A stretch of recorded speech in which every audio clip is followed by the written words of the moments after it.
사랑과 마음 상담센터에서 보내드리는 새벽 프로그램 이른 아침 햇살 받기 시간입니다.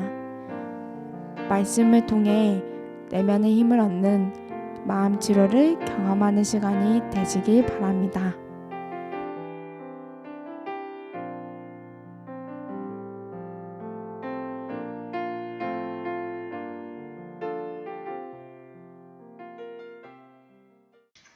어제는 눈이 온 게 아니고 겨울비가 내리는 것 같습니다. 추적추적한 날씨 속에서도 우리의 마음은 밝고 상쾌했었으면 좋았는데 오늘 이 새벽 여러분들의 마음은 어떠십니까? 오늘은 고린도후서 8장 9절의 말씀을 좀 보겠습니다.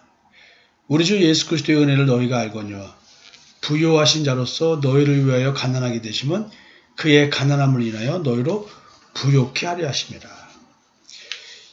예수님이 나 때문에 가난하게 되셨네요. 주님이 가난하게 되신 이유가 뭘까요? 성경에서 가난이라고 번역된 한국말을 보면요, 주로 내용들이 어떤 내용이냐면 부와 가난의 이유로 재판을 굳게 하지 말라. 이럴 때 이제 가난 얘기가 나오고, 이게 재판을 부자 편에서 권력과 힘이 있는 편에서 법을 적용한다는 것이죠. 힘없고 빽없는 사람은 자기들이 아무 죄가 없어도 문제가 없어도 진다는 것이죠. 유전무죄, 무전유죄라는 말 있죠. 또 가난한 자를 위해 땅에 소출을 남겨두라. 추수 때가 돼서 벼 이삭을 주술 때 땅에 떨어진 것들 가난한 자들이 와서 주워가게 이렇게 놔두라는 얘기죠. 여러분들 룻기를 보면 이제 룻이 이런 경우에 해당되는 것을 볼 수가 있죠. 가난 때문에 땅을 팔게 되면 친족이 와서 다시 사주라. 그러니까 그 땅은 다시 원주인에게 돌려주라는 의미가 있습니다. 땅이 무슨 의미길래 이럴까요? 가난으로 인하여 제사장 앞에서 정가를 못 내거든, 제값을 못 내거든 그의 형편에 맞게 재주종하여 주라. 우리가 이제 죄를 져서 그 죄에 맞는 제물을 드려야 되잖아요. 희생의 대속 제물을. 근데 가난해서 죄진 것보다도 어떤 그에 맞는 상하는 그런 제물을 드릴 수가 없을 때 조종해 주라는 얘기했죠. 또 가난한 자를 도우라. 세상은 가난한 자를 더욱 가난하게 만든다. 이런 식의 내용들이 주로 포함되어 있습니다.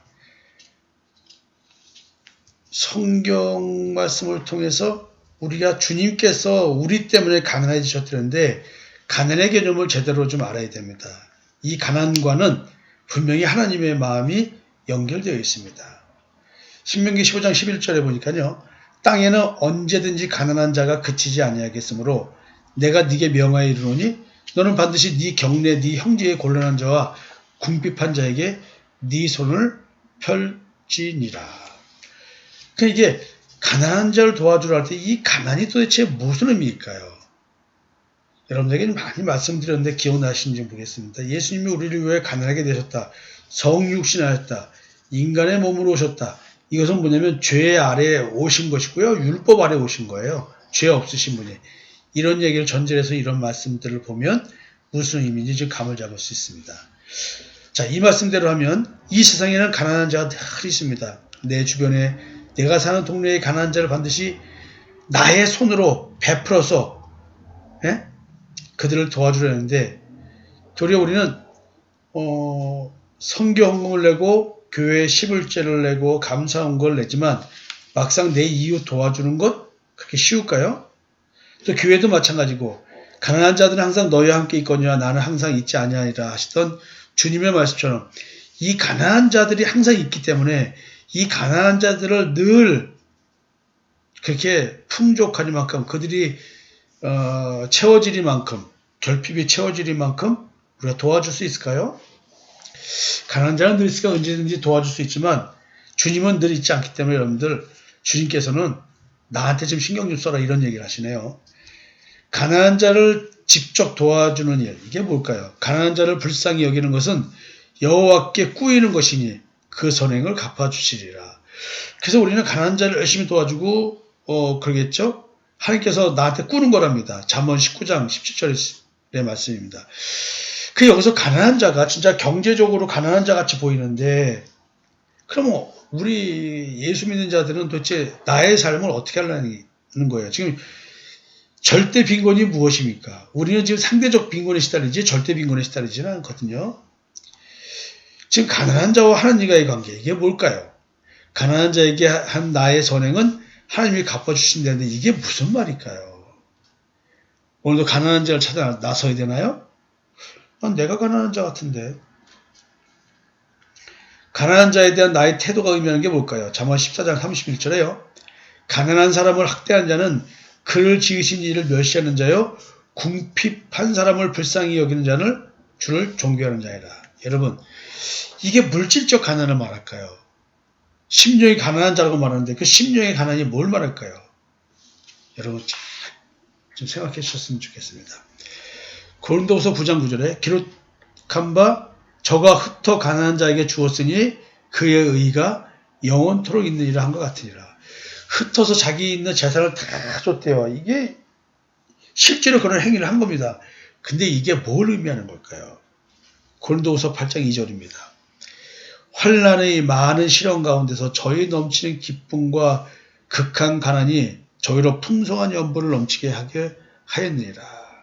여러분, 물질이 풍부하다고 해서 도움을 줄 수 있는 것은 아닌 것 같아요. 도리어 가난하지만 그 가난한 자가 더 한다는 거죠. 헌금을 부자라고 해서 많이 할까요? 오늘 고린도후서에 보면 고린도 교인들은 여러 어려운 가운데서도 극한 가난 가운데서도 자기 먹을 거 안 먹고 쓸 거 안 쓰고 어려운 사람 도울 수 있는 헌금을 그렇게 했다고 얘기를 하네요.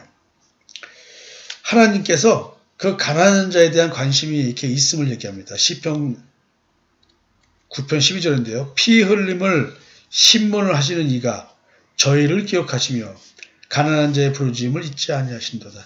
대체 여기서 가난한 자의 부르짖음은 어느 정도 수준의 가난일까요? 그러니까 이 가난한 자에 대한 개념을 잘 알아야 됩니다. 시편 9편 18절 궁핍한 자가 항상 잊어버림을 보지 아니하며 가난한 자가 영영에 실망치 아니하리로다. 아니 그럼 가난한 자가 영영에 실망치 않다는 얘기는 부자가 된다는 얘기인가요?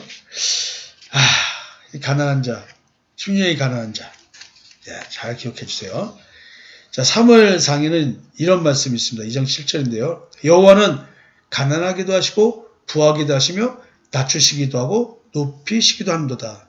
8절입니다. 가난한 자를 진토에서 일으키시며 빈핍한 자를 거름더미에서 드사 귀족들과 함께 앉게 하시며 영광의 위를 차지하게 하심도다. 땅의 기둥들은 여호와의 것이니라. 여호와께서 세계를 그 위에 세우셨다. 아니 가난한 자 좀 도와주는 거에 대한 이야기가 뭐 이렇게 대단한 이야기에 연결될까요? 참 희한하죠? 누가복음 6장 20절입니다. 예수께서 눈을 들어 제자들을 보시고 가라사대 때 가난한 자는 복이 있나니 하나님의 나라가 너희 것이며. 아니 그러면 우리 다 같이 가난해집시다. 왜냐면 하나님의 나라를 갖게 되니까요. 그러니까 이 가난의 의미가 우리가 생각하는 가난이 아닌 거죠. 야고보서 2장 5절입니다.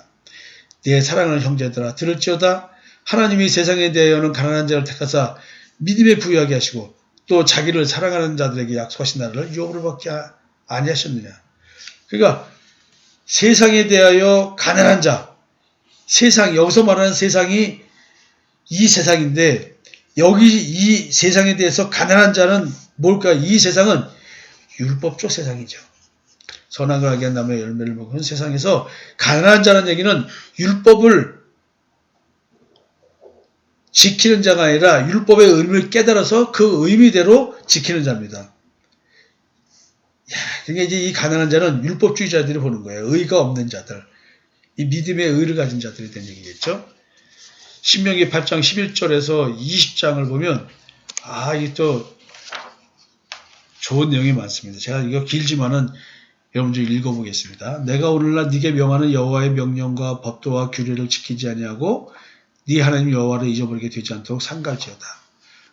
네가 먹어서 배불리고 아름다운 집을 짓고 거하게 되며 또 네 우왕이 번성하며 네 은금이 정식되며 네 소유가 다 풍부하게 될 때에 두렵건대 네 마음이 교만하여 네 하나님 여호와를 잃어버리게 하느라. 여호와는 너를 애굽 땅 종되었던 집에서 이끌어내시고 너를 인도하여 그 광대하고 위험한 광야 곧 불뱀과 정갈이 있고 물이 없는 간절한 땅을 지나게 하셨으며 또 너를 위하여 물을 굳은 반석에서 내셨으며 네 열조도 알지 못하던 만나를 광야에서 네게 먹이셨나니 이는 다 너를 낮추시며 너를 시험하사 마침내 네게 복을 주려 하심이었느니라. 또 두렵건대 네가 마음에 이르기를 내 눈과 내 손의 힘으로 내가 이 재물을 얻었다 할까 하노라. 네 하나님 여호와를 기억하라. 그가 네게 재물을 얻을 능을 주셨습니다. 이같이 하시면 네 열조에게 맹세하신 언약을 오늘과 같이 이루려 하심이니라. 네가 만일 네 하나님 여호와를 잊어버리고 다른 신들을 쫓아 그들을 섬기며 그들에게 절하면 내가 너희에게 증거하는 너희가 정령에 멸망할 것이라. 여호와께서 너희 앞에서 멸망시키신 민족들과 같이 너희도 멸망하리니 이는 너희가 너희 하나님 여호와의 소리를 청종치 아니함이라. 광야에서 40년 생활했습니다. 그 이유는요. 달을 시험해서 마침내 복을 주시러 가는 이 복이 뭐냐면 가나안 땅에 들어가는 복입니다. 가나안 땅에서 7족수가 싸우는 내 마음속에 탐심과 정욕과 싸우는 자기애적 욕구와 싸우는 그 싸움의 영광에 참여하는 것. 그것 때문에 이 땅의 삶을 통해서 우리를 시험하는 겁니다. 네가 진짜 믿음이 있는지. 재물을 얻을 능이라는 것은 이 재물은 믿음에 의의 재물입니다. 왜 믿음에 부유하게 하신다 했으니까요. 근데 우리가 앞에는 내 소유가 풍부하게 될 때 이게 뭐냐면 자기의 의가 풍부할 때죠. 자기의 의가 풍부해지면 하나님을 잃어버립니다. 이게 참 여러분들이 이렇게 해석되는 이야기를 듣고 깨달아 주셔야 되는데요. 신명기 8장 11절에서 20절인데 다시 한번 곰곰이 읽어보십시오. 자, 오늘 본문은 예수님으로 말미암아 세상에서 환난과 핍박을 받아 가난 속에 빠진 자들에게 희망을 보는 이야기를 합니다. 이미 이 세상의 모든 것은 하나님의 풍요로운 것 같이 풍요합니다. 그러나 우리가 누리지 못합니다. 이 세상 체계가 마귀에 의해 그렇게 된 것이지요. 그래서 주님이 이것을 무너뜨렸습니다. 가난을 이기셨고 질병과 고통을 이기셨습니다. 이제 희망이 보입니다. 희망이 보이고 확신에 찬 자가 하나님의 곁을 떠나게 되는 미혹을 잠시라도 받게 되는 이유가 뭘까요? 세상의 미혹 때문에 그렇겠죠.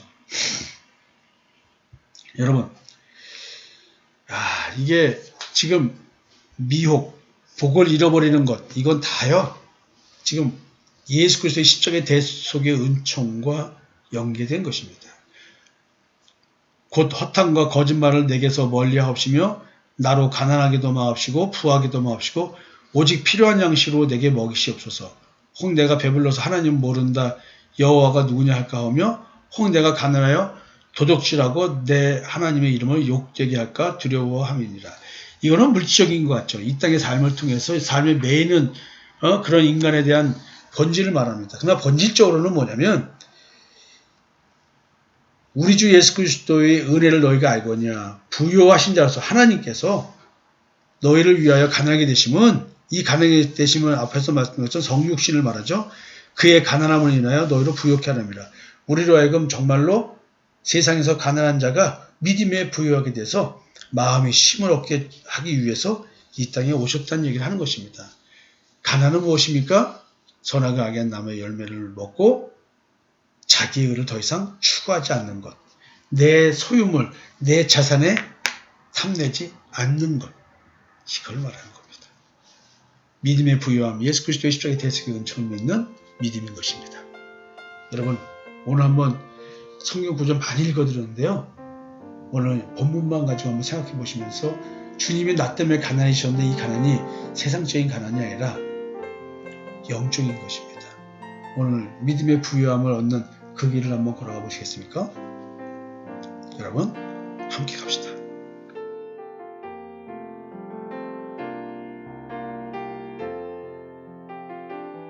지금까지 사랑과 마음 상담센터에서 보내드리는 새벽 프로그램 이른 아침 햇살 받기 시간이었습니다.